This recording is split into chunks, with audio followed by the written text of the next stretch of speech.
What's up, everybody? Welcome back to the channel. As you probably already know, this is one of the top places for learning custom design and development of websites in WordPress, especially if you are using professional page builders like Oxygen and Bricks, and even more so if you are interested in scalability and maintainability, accessibility, and best practices. That's what this channel is known for. But this channel is also a powerhouse of content for leveling up your digital agency. And that's what we're going to be talking about today, specifically with regard to website management and whether or not, this is an important question, whether or not you feel like it's a good idea to turn the keys of the website over to the client. Now, I will tell you right off the bat, before we get deep into this discussion, that this is not how I run my agency. My agency, when we design and build a website for a client, we are then going to manage that website on an ongoing basis. We are going to be making all of the content changes to that website. If any new pages need to be developed, we are going to be developing those pages. We are going to be hosting the website. We are going to be doing the maintenance on the website. If colors need to change, if anything needs to change related to this website, our team is going to do it. That's how we have set up everything. That's how we have set up our client relationships. And this is how I recommend everybody set up the relationship with their clients. And this is exactly what we need to dive into today, because I get a lot of people coming to me saying, Kevin, how do I make my website that I'm handing off to the client more client friendly? How do I make it easier for them to edit their website, to change their colors, to move things around? We're talking about custom fields. We're talking about maybe developing certain pages in Gutenberg. Maybe even we're choosing a specific page builder because we feel that it's easier for the client to learn and use. Think Divi, think Elementor, right? And if you haven't watched my video on the 20 features a page builder must have in order for it to be legit, then I would highly recommend you go watch that, because I am firmly against letting the client do a lot of management on their website. But number two, to choose an inferior builder to build the entire website just so it's easier for the client to manage, this is a double whammy, my friends. This does not make any sense to my brain.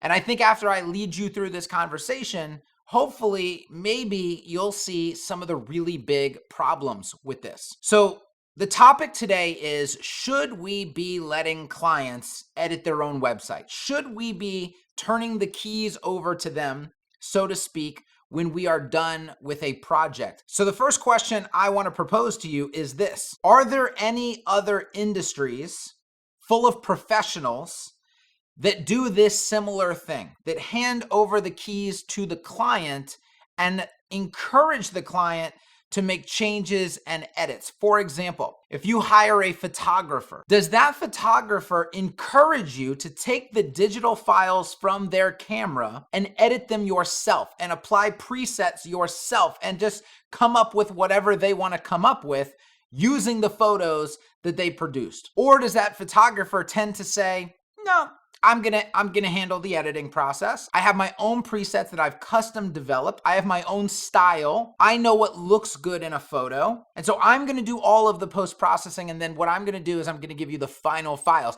And then it is actually, we can ask a question beyond that. Does the photographer, and I know professional photographers, like really good professional photographers, they don't just give you those final files and say, hey, go print these somewhere. They're not saying, hey, take these to Walgreens and get them printed out, because they want full control over the final product, because they do all of this stuff for a reason.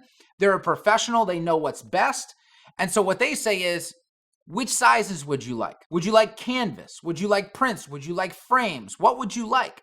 And then they order that stuff from a trusted print house. And so when you get the final product, it's exactly how they wanted it. And it's exactly, hopefully, what you wanted, because you chose this photographer for a reason. They are a professional. They have all the experience. They know what looks great, and they got you a fantastic final product. When you hire a lawyer, let's say you're in a lawsuit, okay? Or maybe you're not even in a lawsuit. You're trying to prevent lawsuits. Maybe for your agency, you're trying to get all of your contracts in order. This should be something you can understand. So you go to a lawyer, and do you think that lawyer is going to say, well, here's what I give most of my clients, but I encourage you to just go make whatever changes you feel like you need to make. Just go, write some things in. And you can actually save money because, you don't want to pay me for doing that. My fees are a little expensive. So you just take this contract template and you do what you feel like you need to do with it. I don't think that's the case. If you hire an architect to design a building, maybe it's your home, you really want that architecture to be done right. You want the walls to be in the right place. You want the measurements to all be perfect. You don't want a door that can't open because you didn't account for the closet. Is it the case when you hire this architect, they say to you, well, here's what I think. Here's the blueprints I came up with, but I'm going to give you these files. And if you decide that you need a bathroom over there instead of over here, if you decide that you want a little addition to this house, if you decide that, you don't necessarily like the order I put the rooms in, maybe a little garage should go back there instead of up here, or whatever you feel like, just go ahead and make the edits. What I've done is I've actually loaded this blueprint into this special software, and it makes it very beginner friendly. You can just move things around, right? You see how you're treating the profession of web design and development very differently from how other professionals treat their profession. I'm gonna lead you through another series of questions. This doesn't just have to do with a comparison to other industries where professionals are doing work. There's a lot of other questions that we need to ask, a lot of other questions that I need answers to from those of you who are not just comfortable handing off sites to clients, but encouraging your clients to actually make changes themselves. So the next series of questions is this: why did the client hire you? Do they hire you because they see you as an expert in web design and development and UX and SEO and whatever else you happen to do? Or do they hire you because they saw you as a capable pixel pusher? You just push pixels around a screen. And by the way, if you don't know the answer to, well, they saw me as an expert or they saw me as a pixel pusher, here's how you can find out. In your interactions and communications with your clients, how do they talk to you? Do they ask you what should be done, or do they tell you what should be done? Do they tell you this needs to go there, that needs to go here, and then you move that stuff? If that's the case, you're a pixel pusher. Or do they come to you and they say, you're the expert. Where does this need to go? How does this layout need to be? What exactly does this need to say right here? If they're asking you questions related to the outcomes of the website, they probably see you as an expert, or at least a lot more experienced than they are. If, on the other hand, they're always telling you, here's what needs to happen next, here's what needs to happen next, here's where this thing needs to go, they see you as a pixel pusher. Do you think somebody comes in, if there's a professional photographer, a true professional, do you think their clients come in and say, this is how we should pose, this is how the lighting should be, this is what your camera settings should be? They're trying to tell the photographer what kind of picture to take and how to take it? Do you feel like a professional architect has clients that come in and tell them how to make the blueprints? Nobody's coming in to a professional lawyer saying, this is what my contract needs to say. This is how it needs to be said.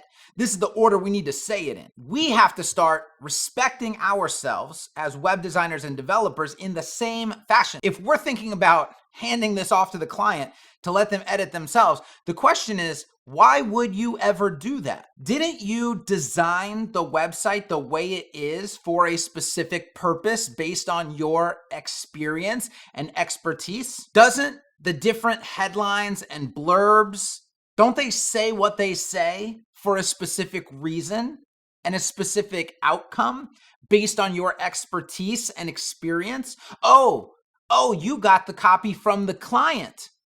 You never even engaged them and told them and educated them on the fact that they're not actually good at writing copy. See, that's another whole little tangent that we can go on. Why are we getting sales copy from clients who have never written sales copy before, can hardly even sell their own service? And by the way, they may be very good at doing this in a sales conversation, but having a sales conversation is a very dynamic situation. It's much easier to have a sales conversation with somebody than it is to put together winning sales copy on a static web page. Those are two very, very, very, very, very different things. And to think that we can just ask clients, hey, you provide the copy, we'll make the website reach your goals. What? Come again? This is the most important part of the website. Having a beautiful website does not sell. You can take the ugliest website on the web and sell 7 figures if it has really, really good copy. You can take the prettiest website on the web, put shitty copy on it, and sell fucking 0. So we're going to ask the client to provide the most important aspect of the website and then promise them that we can help that website, that website's going to help them reach their goals. Are we serious right now? Stop asking clients to provide things from an area of expertise they do not have. They don't have any expertise in copy. They don't have any expertise in web development, that not to any relevant degree. They don't have any expertise in web design, in user experience, in conversion optimization, in analytics. They have none of these things. You are supposed to have these things.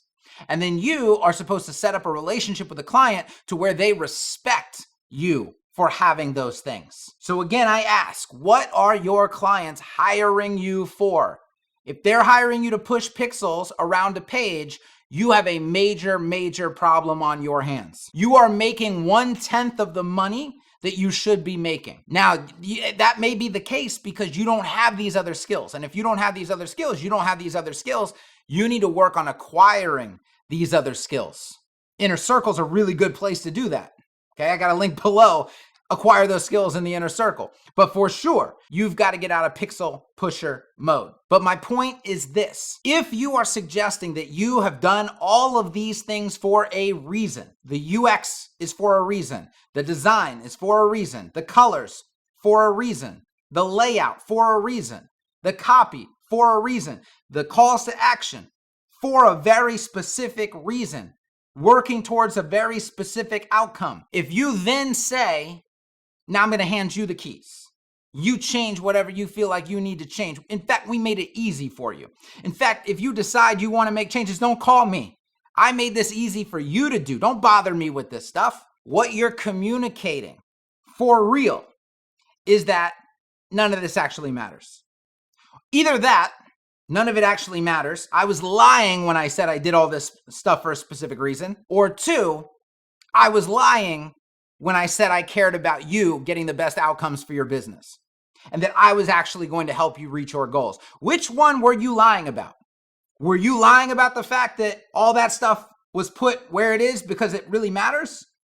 Or are you lying about the fact that you actually care about growing this client's business? It's got to be one or the other. Because if it matters, if all that stuff matters, they shouldn't be getting the keys to the car. And if you want the best outcomes for them, you shouldn't be handing a non-expert amateur the keys to the car. Now, here's my next set of questions. Are these the people that you really want making changes to your website? I've been in many, many discussion forums. I've been in a lot of Facebook groups. I've seen the complaints about clients. And I just want to make sure. I just want to ask you for a second. Are these the people that you're talking about? The people who always want to make the logo bigger? You got a logo that looks just fine. The design person, maybe that's you, maybe that's a designer on your team. They know that logo looks fine. They know it's the size that it is because it looks balanced on the page. Your client, though, cannot help themselves. They want that logo to be bigger. Can you make the logo bigger? Are you talking about the client who says, make it pop? It doesn't pop enough. They use this word pop. They don't even know how to describe what they need to have happen with the design for them to like it. They just think, hey, I'll just tell them to make it pop and maybe they'll work some magic.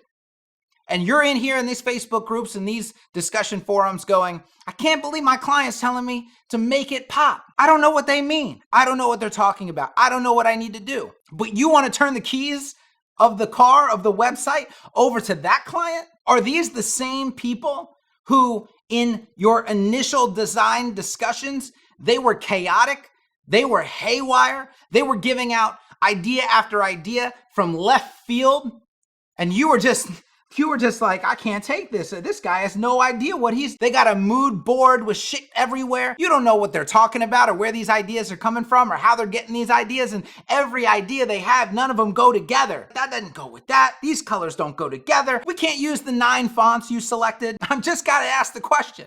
Are these the clients that you want to turn the website over to? Are these the clients that the oatmeal had to make a whole graphic cartoon about? On how a design goes to hell, specifically a web design? The clients he's talking about, is that the clients you have? The clients you're trying to hand the keys over to? Is this the same client who 2 weeks ago, his uncle Frank, who's 97, and back in 1942, had some graphic design internship for a year, and he showed the design to Frank, and Frank thinks that these things need to change and it doesn't pop enough? Oh, I know. I got it. It's the client that every time you ask for content and copy, 1, they're late, but 2, they provide the absolute minimum, and it's absolute dog shit. And it doesn't even match the areas that you ask them for content for. We all know how this goes. So you got some feature blurbs, and these feature blurbs are supposed to be like 2 sentences max.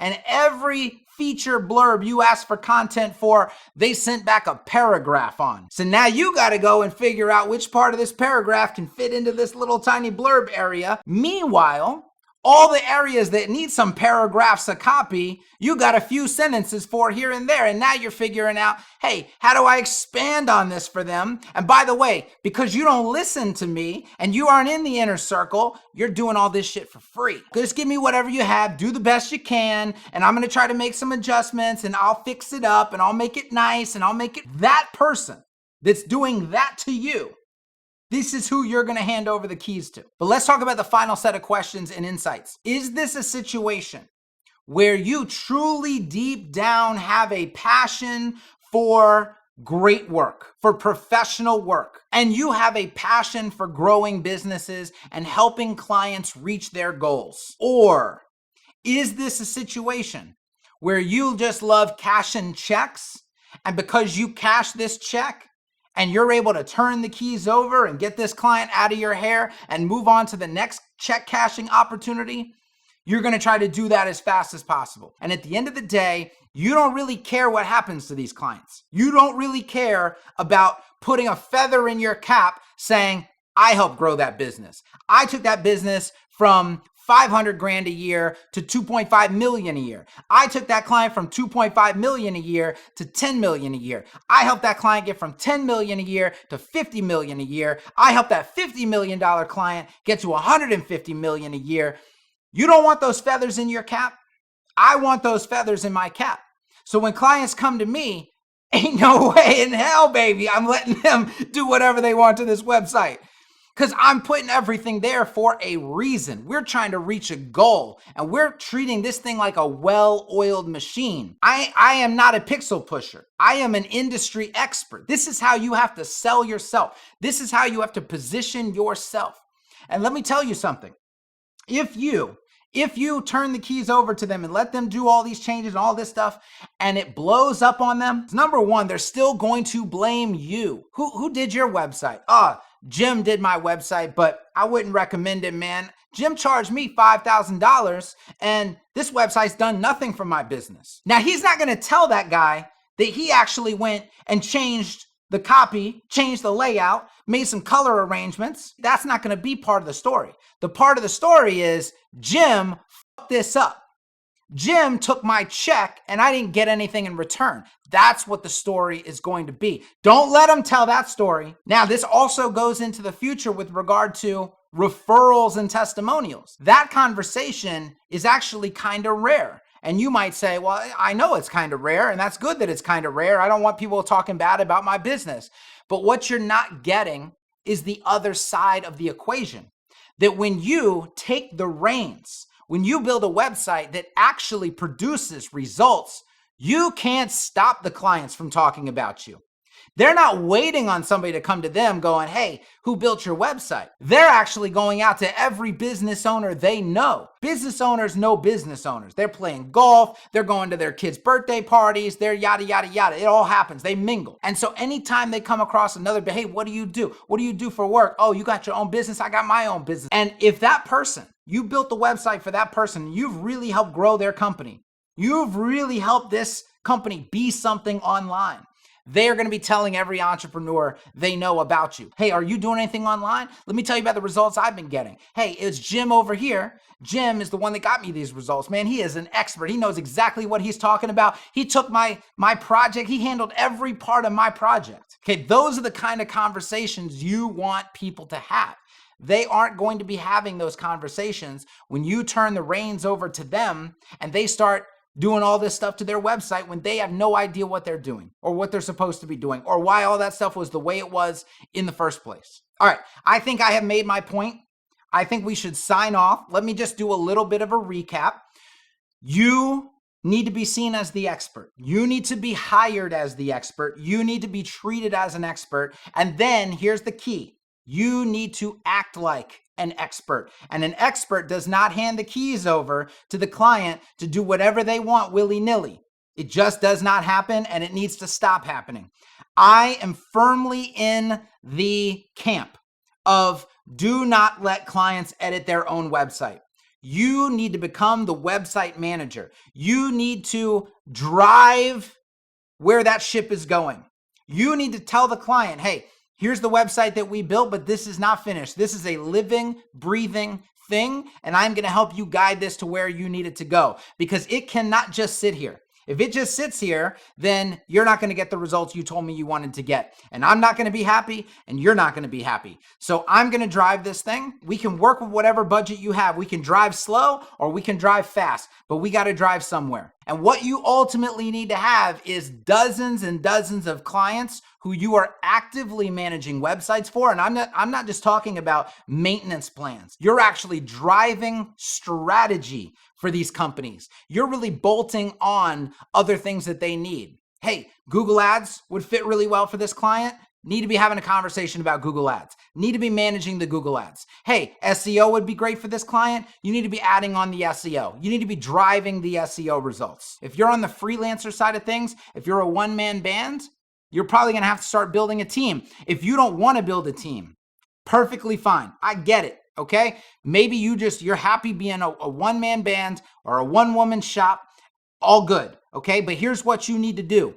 Connect with experts you trust in these areas. You still need to be the expert. You still need to be driving the ship for your clients. So you got an SEO expert that you trust. You got a Google Ads expert that you trust. You got a Facebook Ads expert that you trust. And you should be getting a little bit of a kickback for these, right? You hook somebody up with a Google Ads expert. That Google Ads expert needs to feed you a little bit of something, okay? It could be a little commission. It could be like a little referral fee. It could be his clients too. So when his clients need web design, guess who he's sending to you? You got to build this little network because that makes you insanely valuable to your clients. These other add-on services, very easy to sell when you have positioned yourself as the expert, when you have properly educated the client on where this business needs to go online. These are opportunities that open up to you.